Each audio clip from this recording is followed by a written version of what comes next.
class war is foreign to the essential genius of India, which is capable of evolving communism broad-based on fundamental rights of all on equal justice. The Ramarajya of my dream ensures the rights equal for prince and pauper. 3. I never said that there should be cooperation between the exploiter and the exploited, so long as exploitation and the will to exploit persists. Only I do not believe that the capitalists and the landlords are all exploiters by an inherent necessity, or that there is a basic or irreconcilable hatred between their interests and those of the masses. For all exploitation is based on cooperation, willing or forced, of the exploited. However much we may detest admitting it, the fact remains that there will be no exploitation if people refuse to obey the exploiter. But self comes in and we have the chains that bind us. This must cease. 5. What is needed is not the extinction of landlords and capitalists, but a transformation of the existing relationship between them and the masses into something healthier and purer. 6. The idea of class war does not appeal to me. In India, a class war is not only not inevitable, but it is avoidable if we have understood the message of non-violence.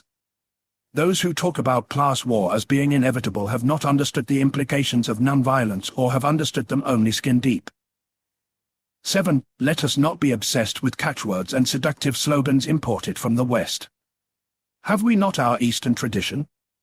Are we not capable of finding our own solution to the question of labor and capital? What is the system of Varnashrama but a means of harmonizing the difference between high and low, as well as between capital and labor? All that comes from the West on this subject is coated with the brush of violence.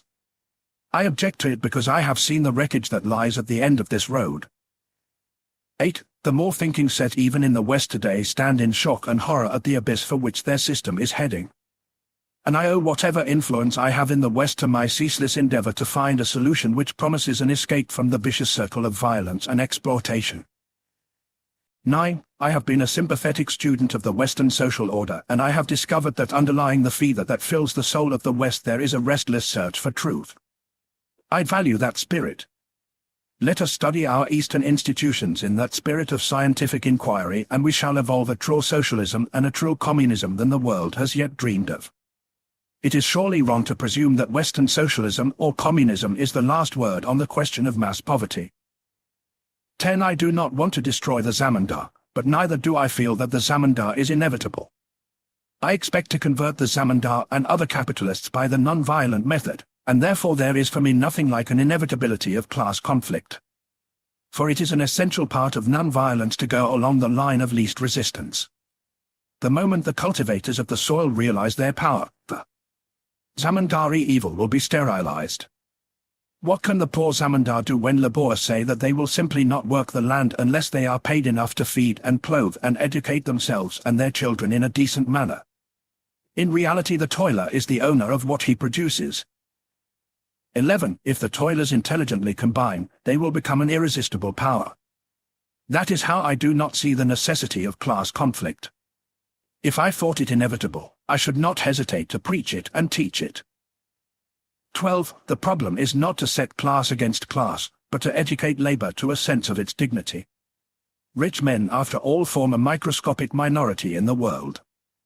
They will act on the square. Immediately labor realizes its power and yet acts on the square. To inflame labor against rich men is to perpetuate class hatred and all the evil consequences flowing from it. The angry disagreement is a vicious circle to be avoided at any cost. It is an admission of weakness, a sign of inferiority complex. 13. The moment labor recognizes its own dignity, money will find its rightful place, i.e. it will be held in trust for labor. For labor is more than money.